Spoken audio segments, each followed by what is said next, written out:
should be all set. Great. Okay. Well, we'll keep going then with this conversation on H126, and we now have Jamie Vidal here from Nature Conservancy. Vermont Natural Resources. Natural Resources. Thank you. Good morning. Morning. And why don't you've been listening in on the conversation, so if you've got anything you'd like to say, you can feel free to sort of open with your thoughts. And then if you're able to take some questions, I think that would be helpful too. Yeah, for the record, I'm Jamie Fidel. I'm the Forest and Wildlife Program Director and General Counsel at Vermont Natural Resources Council. We're a statewide nonprofit that's formed by farmers and foresters 60 years ago, concerned about maintaining both the ecology and the rural economy of Vermont. We've been engaged in forest policy in the legislature since our inception. I'm also here representing the Forest Partnership, which is a coalition of conservation and forest policy organizations. We often work together just from the sake of efficiency to help you deliver testimony. So the Forest Partnership is made up of Audubon Vermont, the Vermont Land Trust, the Nature Conservancy, and Lauren is here and will testify, Trust for Public Land, and Vermont Conservation Voters. I've submitted my testimony in writing, so I'm not sure if it's necessarily helpful to kind of go through it step by step or just cover some highlights and maybe some thoughts about the bill and answer some questions. So yeah, that might be a good way to do it. So if we'll make sure that it's on our page so the committee can read your testimony then. But yeah, if you want to just draw attention to highlights, okay, that might be the best approach. Okay. Yeah. All right. And I don't know if you all recall, I did come in earlier in the year and kind of gave a bit of an overview on VNRC and some of the research that we do on land use trends or trends related to forest land loss and conversion and fragmentation. And so it's really a fascinating area, and there could be a whole dedicated, day to talk about that. I'll try and cover in my testimony. I've highlighted some of those trends, but just to back up and say, we support 126. We see it as a really important planning effort in Vermont. And I think it's really important to focus on the fact that it's a planning effort. It doesn't have a legal effect. It's the inventory. Where are we at with the amount of conserved lands we have, based on some definitions that follow the U.S. Geological Survey's approach to prioritizing kind of integrity of conserved lands. And it's about getting stakeholders together, working with the agency and VHCB to really think about what do we need if we want to accelerate land conservation with willing landowners in Vermont. Conservation only works with a willing landowner. It doesn't work in Vermont to force land conservation on an unwilling landowner. These are landowners that want to conserve their land. And as Representative Sheldon said, there's a backlog. We don't have capacity right now based on federal money or state money to help the amount of forest landowners that want to put a conservation easement or to work to conserve their land. And so if we have this need and we have an overlapping sort of crisis going on from a biodiversity perspective and the need to maintain a resilient landscape, this is a planning process for a blueprint on what are the resources that are needed. Where's the geographic distribution that would be good to focus on? But it's not about targeting an individual person's land and saying, you're now going to be conserved from a state perspective.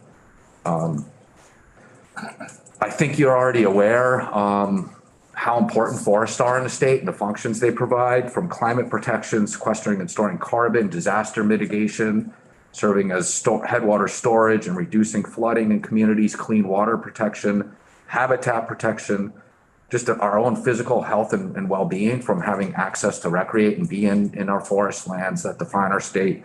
And then there's the economic engine of our state. Forest-based manufacturing, outdoor recreation, and tourism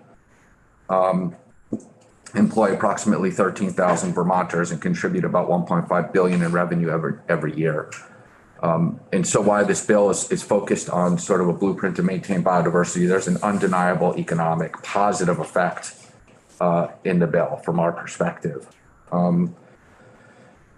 Talked a bit about, or there was a question about, the rate of forest land loss. 3/4 of our state is forested right now, but our forests are being converted and fragmented right now by continuing rural sprawl. That's just the nature of development as it's happening in Vermont.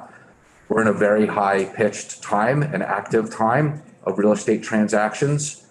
I'd be glad to share that kind of research with you. We're building actual databases and tools to measure that.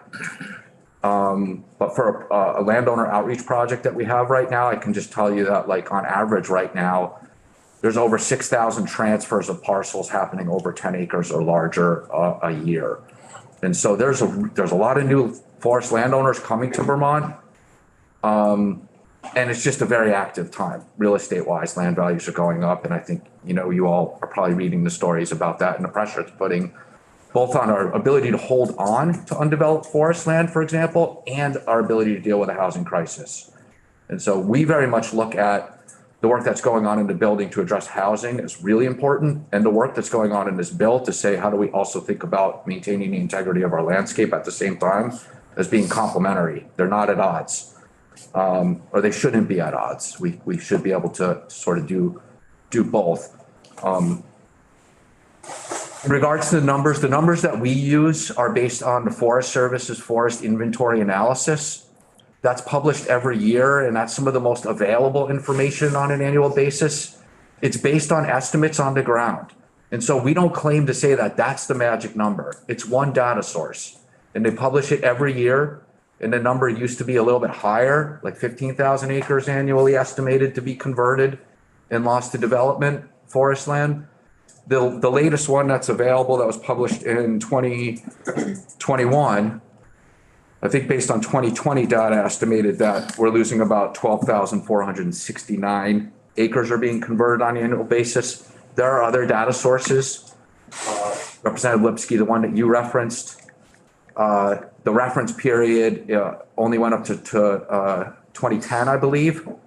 And so it's important to look at the 2017, but it covered all of New England. But it broke. I think the point is that there are different data sources, so I think we can move on from that. There are different ones. The take-home message is they're all saying we're losing forest land. There's not one that's saying we're gaining forest land. It's just a matter of how many acres. So I think we can all just operate under the assumption we're losing forest land.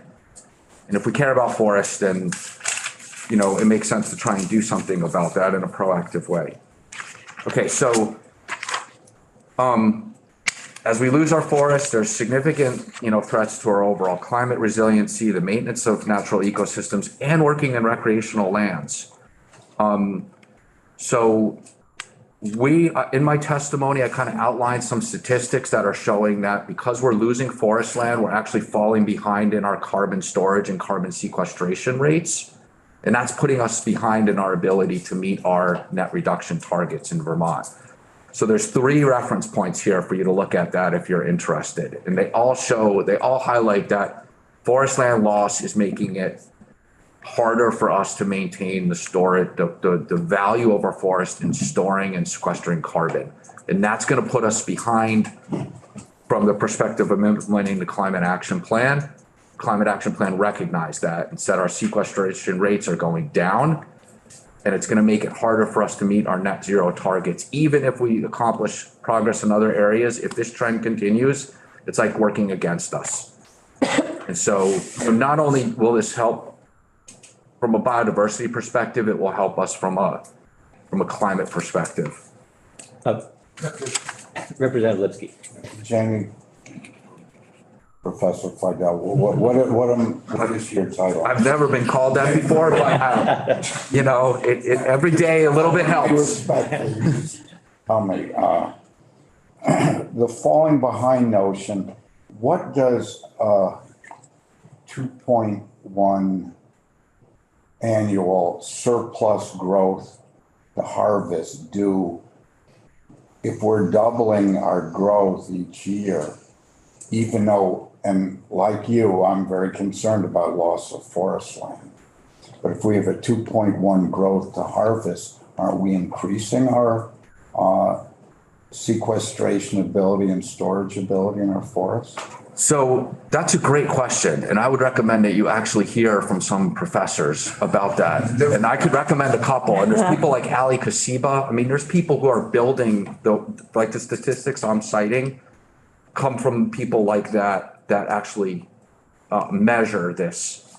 And I'm not an expert on carbon accounting, but there are people that are looking at this, and it would be great to hear from them, and they could explain that. I'll get that name at lunch. Yeah, okay.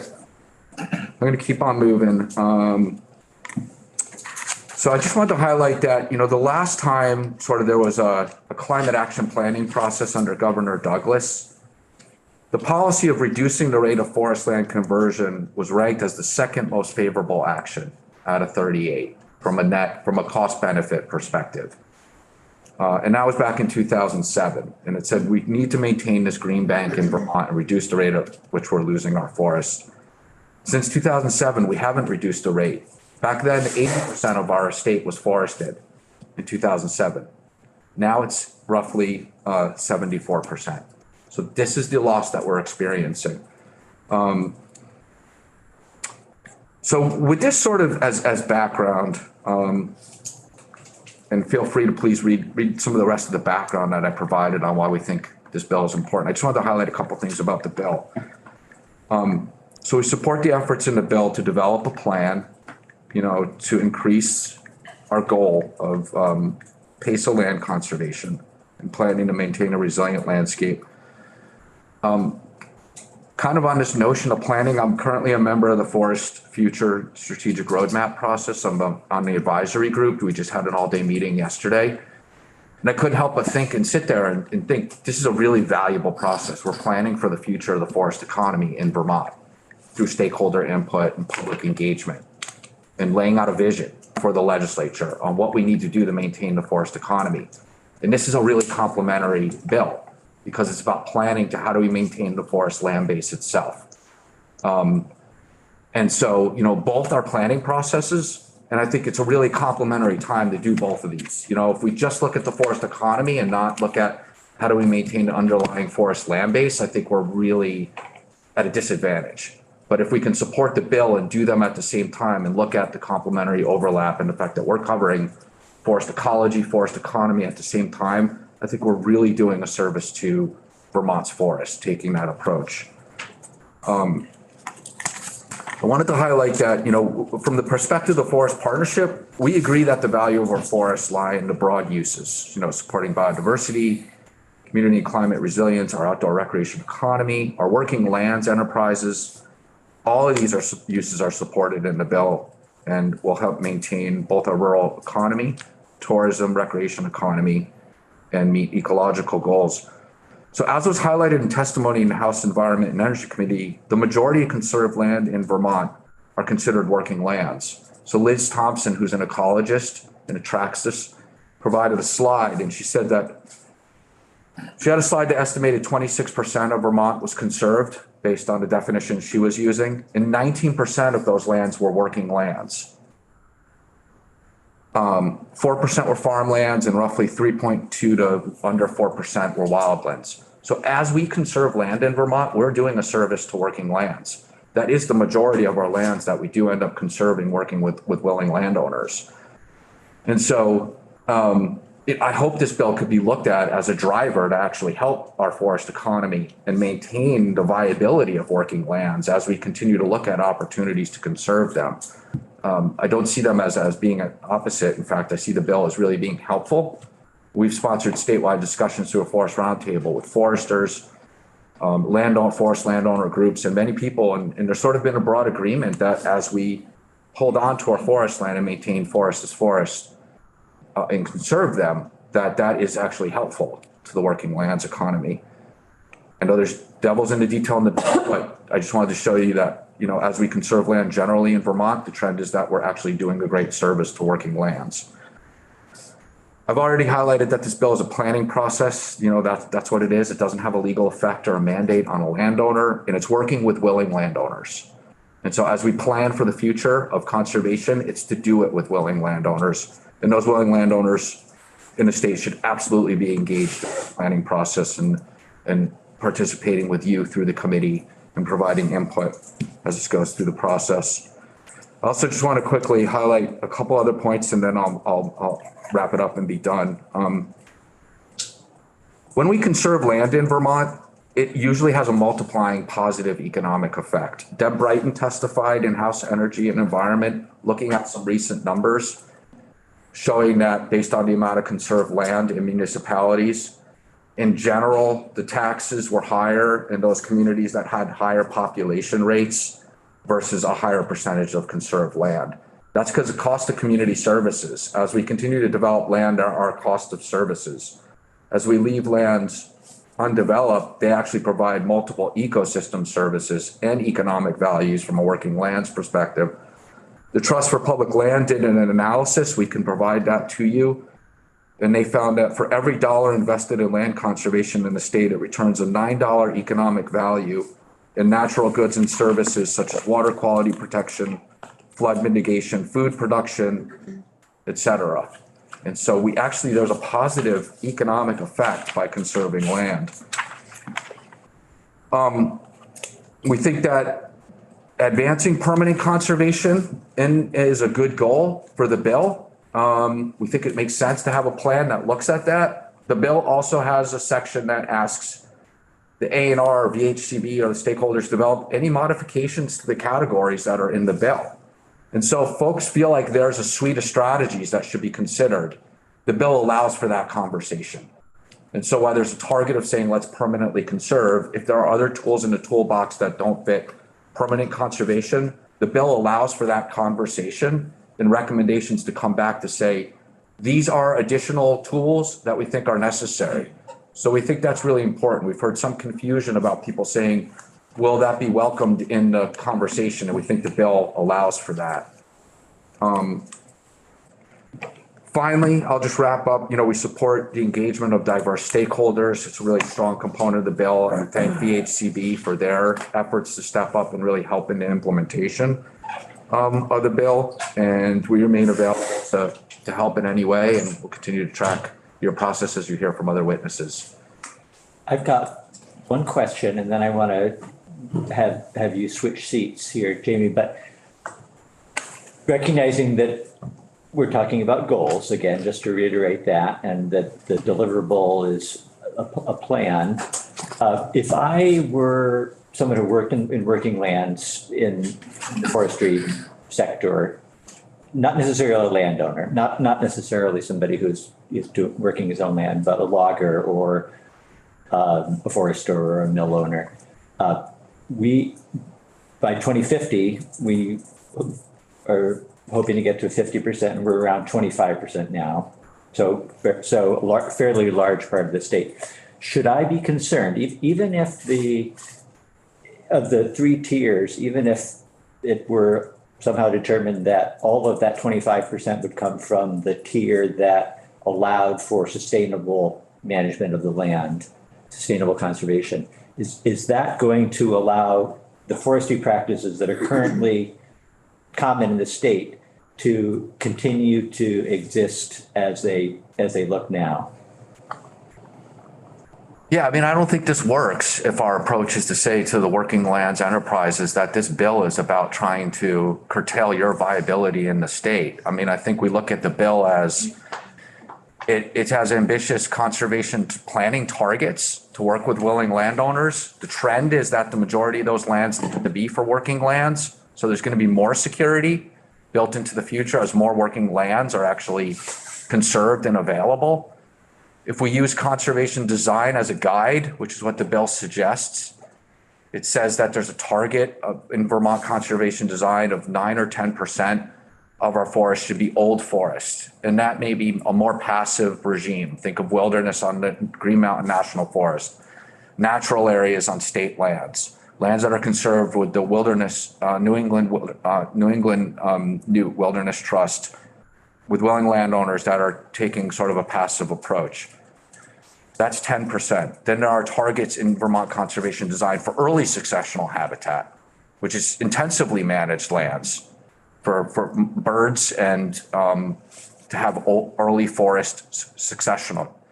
And then it basically says the rest of the land in Vermont Conservation Design is basically our rural lands, our working lands, but they're sort of undeveloped to meet as far as what's in Vermont Conservation Design. So the overwhelming majority of lands that are highlighted in Vermont Conservation Design are intended to be for working lands purposes. So I don't see it as a threat, the fact that there is a target for some percentage of land that may have the highest ecological levels of protection that are not necessarily, driven for working lands. There's a lot of room in the bill to support those working lands. Thank you. I'm going to just stop there, and we know who we are, and we'll find you in the hall or. Thank you. Thank you very much. Lauren, do you want to come up? I'll be brief too. Great. Yeah. I'm going to share my screen just to hopefully have a nice graphic for you all to look at instead of just staring at me the whole time. Make sure that I don't close this all the way. I have written testimony as well, just as my colleague Amy did, but I'll run through it more quickly. Yeah, and I apologize for mixing up your organization. So. No, that's okay. We work together often. Chairman Durfee and committee, thank you for having me here today. For the record, my name is Lauren Oates. I'm the Director of Government Relations and Policy with the Nature Conservancy in Vermont. This is our first time testifying before this committee, so just by quick way of intro to the Nature Conservancy, we are an international conservation organization. We have presence in over 70 countries, and we are in all 50 states. So I'm just here today for the Vermont chapter of the Nature Conservancy.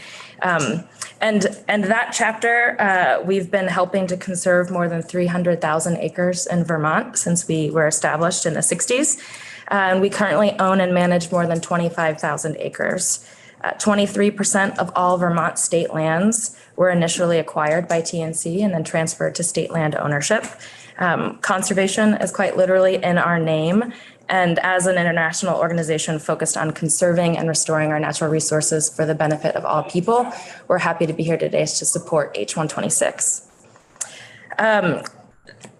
So much has already been said. I'm probably going to be a bit redundant to both Representative Sheldon as well as Jamie Fidel. But like I said, I was taking notes during, so I'm not going to read right off of this. But I'm really here to talk about the importance of biodiversity and connectivity. And to Representative O'Brien's point earlier, the regional significance that Vermont plays in habitat connectivity, as you'll see in the graphic, which is kind of moving. It's on my computer, it moves more. It's a better flow, but you get the point. So as we consider our changing climate alongside the development pressures that we've been talking about in committee today, planning for biodiversity protection is essential part of our survivability equation as one of the species inhabiting Earth. Regarding that, just an important couple of points I wanted to make is that ecosystem conversion and the resultant biodiversity collapse is a leading cause of pandemics. Biodiversity loss threatens food security, which, as you all are keenly aware, is already a pressing need in this state. Loss of biodiversity and species abundance threatens our economic prosperity. By point of note, 55% of the global domestic product is tied to healthy ecosystems and biodiversity. So that is a non-trivial amount of the global domestic product. And land conversion that reduces biodiversity also threatens our collective climate resilience, as you've heard from testimony earlier this morning. And yet, we know that climate change and biodiversity loss are here and happening before our eyes. Globally, we've seen a 68% decline in our vertebrate species populations. That's just in the last 50 years alone. In Vermont, a 14% loss in our forested bird species. Globally, an 82% abundance loss in mammals. 3 billion birds in North America have been lost since 1970. The picture is even more dire for our freshwater vertebrate species. Thank you to Representative O'Brien for bringing up the aquatic piece. I have a lot of thoughts on that. I'm happy to talk with you offline, but I would probably take up far too much time if we went into that right now. But just to say that freshwater vertebrate population the biodiversity collapse is happening at twice the rate in our freshwater systems as it is in our terrestrial and marine biomes. As Representative Sheldon mentioned before, our species are moving northward about 11 miles per year or per decade. And is that what we're looking at here? Yep, and up 36 feet an upslope in elevation. So there's, you can't actually see the bar because of this meeting live stream, but yeah, we have, the pink is mammals migration, blue is bird species migration, and the yellow represents amphibians. So that's hidden beneath that little box in the corner, but I'm happy to share this too with the committee after testimony today. And as we know, Vermont is getting warmer, 2 degrees Fahrenheit, and wetter, about 7.5 inches in precipitation a year since 1990 alone, which has major implications on our landscape, our communities, our health, and our economy. So recognizing these current impacts, COP15 just had last December a meeting in Montreal to discuss biodiversity and a global biodiversity framework and the importance of that tied especially to our GDP and our survivability. So they just met a couple of months ago. They wanted to acknowledge the role that sustainably managed ag lands play, to Representative Templeman's point earlier, as well as the increasing the productivity and resilience of these systems on which we all rely. So that's a global framework that has agreed to support 188 nations, the US included, a 30% land and water goal by 2030. So this is H126 really mirrors that and how Vermont can play an important role in those global goals. Earlier, Representative O'Brien, you mentioned that Vermont is not an island. As you can see here, we play an important role in species migration. As a native Southerner, I'm going to steal myself and say Appalachians, but I want to say Appalachians. You can see the importance of that spine in really creating creating a space for our species to move to adapt to climate. Vermont plays an exceptionally important role. We are the only state that is entirely combined within the ecophysical region of the Appalachians. So there's to miss that point, that's if you cut Vermont out from there, we're creating a significant problem with respect to species migration and therefore support for biodiversity. And to that point, there is a finding in this bill regarding the Nature Conservancy's resilient and connected network science, which is based on this and the work of more than 50 scientists. Just a quick note on that it supports Vermont conservation design, which is an incredible tool that this bill will support, creating a plan around. But it looks to the broader point of what Vermont plays in a regional connectivity picture. It identifies Vermont, like I said, as a keystone geography. It is fully contained within the Vermont conservation design, which reinforces those areas in our state that are most critical for protection and habitat connectivity. And it recognizes that although 57% of Vermont falls within this critical corridor, only 28% of it has currently been conserved in the state. And we're using the USGS GAP 1 through 3 status that have been mentioned here today as defined conserved.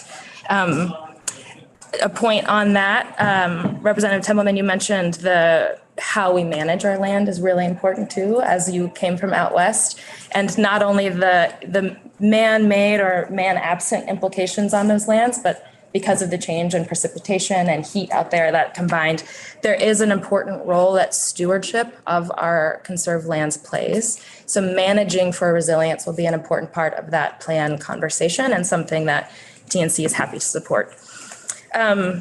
You've heard that it's in the climate action plan. Jamie Fidel just talked about the climate benefits, both for human species and our flora and fauna in the state, as well as that Trust for Public Land 9-to-1 return on investment of conserved land, which is very important to note. I'll close with saying, the decade ahead of us is really critical. The Global Warming Solutions Act acknowledged that as well. There was last year passed, as Jamie mentioned, a forest products industry planning process. This is really complementary to that, and forest products industry representatives will be part of the planning process, as will conservation organizations, as is the Agency of Agriculture, and I'm sure farmers as well will be engaged in this. We really need to figure out where we are currently, so that data inventory, and where we need to go to make sure that we're creating a resilient and connected landscape for the state as identified by Vermont Conservation Design. I'll pause. Representative Graham. So, just want to point out your fancy map there, which is quite pretty. Species migrating north. The other problem I see is that so many humans migrate north. And that adding to the crisis of housing in the state of Vermont. So how do you balance serving land so they can't develop and providing housing to the people that are migrating? So, really good point. First, there has been an increase, like climate migration is something that is being considered by a lot of municipal, regional, and state planners.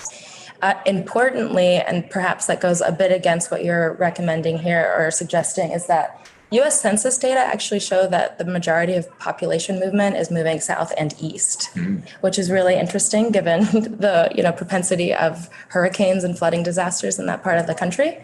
But yes, we are in Vermont. We've seen an increase and we expect to see more.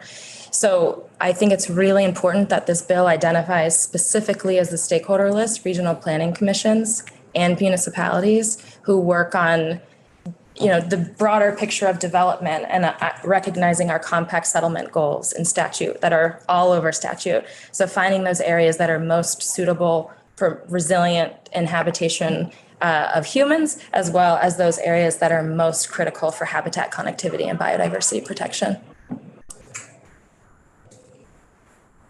I do believe that both got to be considered.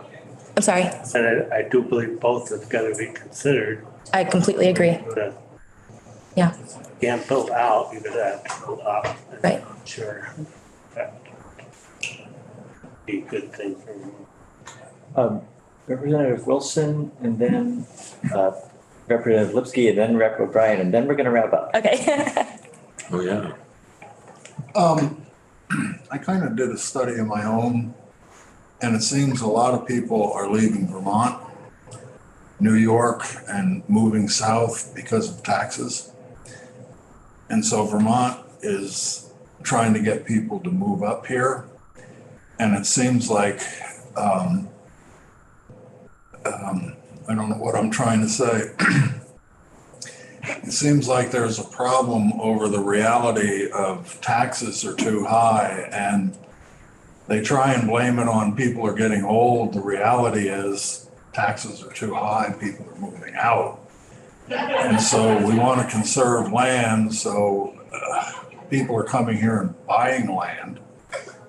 And they're not really, a lot of times, maybe like they're not old-time Vermonters that care for the land.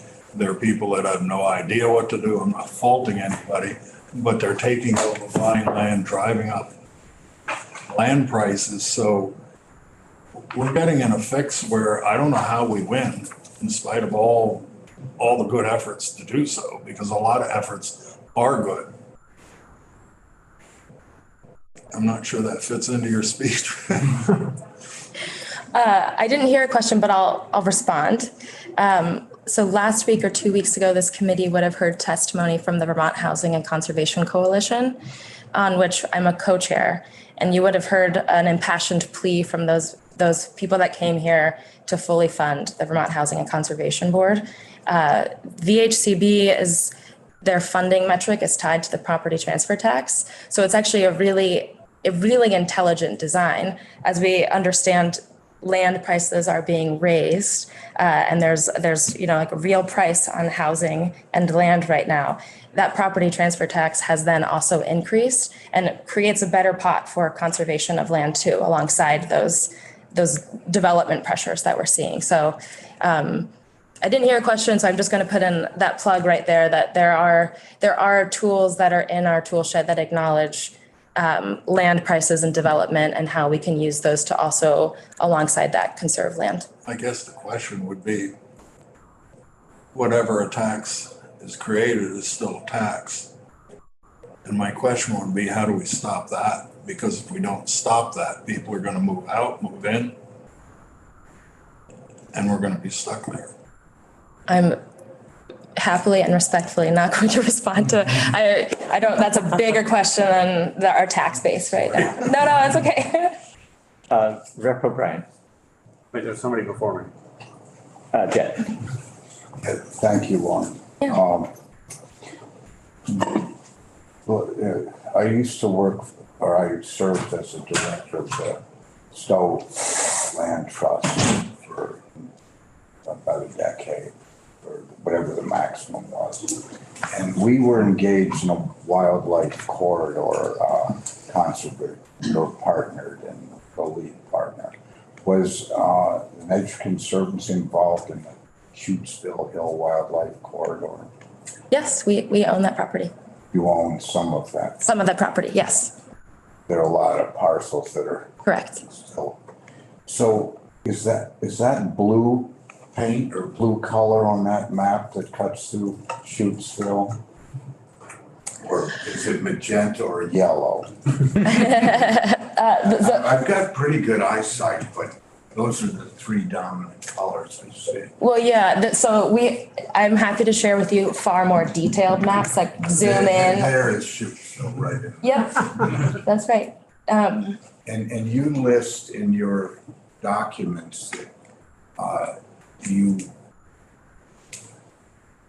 recognize 7 critical wildlife corridors.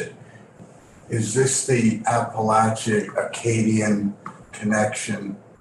Yes, it Yeah. is, yep. So, And there are within that, there are several different ecophysical regions, and 4 or 5 of which actually are contained within Vermont, or have Vermont overlap with our neighboring states and country. and how, are they all over Vermont? Yeah, they are. Representative O'Brien, then we'll wrap up. Okay, we're lawmakers here. So we make laws, provide money for certain things. So I'm just A lot of wondering, money. at some level, why does this have to be a bill? Like, if Fish and Wildlife took the lead on this with the HCB and, the stakeholders were involved, almost all this can still happen. Right, so what do we add to it, just as a general assembly, with this plan? Yeah, so as Ellen mentioned earlier and Jamie reiterated, and I will too, this is just a planning bill that sets forward goals in statute. There is no requirement to meet those. As Ellen said, we often don't meet goals in statute, but goals in statute still are a value statement by the legislature to say, we understand that the Vermont Fish and Wildlife Department has created this incredible tool, Vermont Conservation Design, that international organizations like the Nature Conservancy have created tools that mirror it and really acknowledge that something needs to be done. We have, significant land conversion, depending on the data source, at least 2,000, but US Forest Service says more than 10,000 annually. So we have these tools, but without actually getting something in statute to acknowledge and put down in writing, this is an issue. We want to see a plan that can identify how we actually get there. And that plan would then bring forth ideally solutions to this body to move that needle in the right direction. In the absence of that, we have the tools and are hoping that those organizations like mine are focusing on moving it. Good, thank you. Thank you. Thanks for having me. Thank you again for being able to stay quite a bit. Of course. Beyond the scheduled time. While we've been hearing about this bill, working behind the scenes, Laura has rescheduled our testimony. So this was an hour that expanded into 2 hours, which I think is actually time well spent. Yeah, Given that we need to get the budget information out of the committee by the end of the day, and that our afternoon is pretty much tied up. So we're going to turn to that after we take a short break next, and we've rescheduled the 11 o'clock walkthrough on a different bill. That will happen at a date to be determined. So we'll take a quick break here. I know Michael Grady is already here, so we don't want to keep him waiting much longer either. So stretch.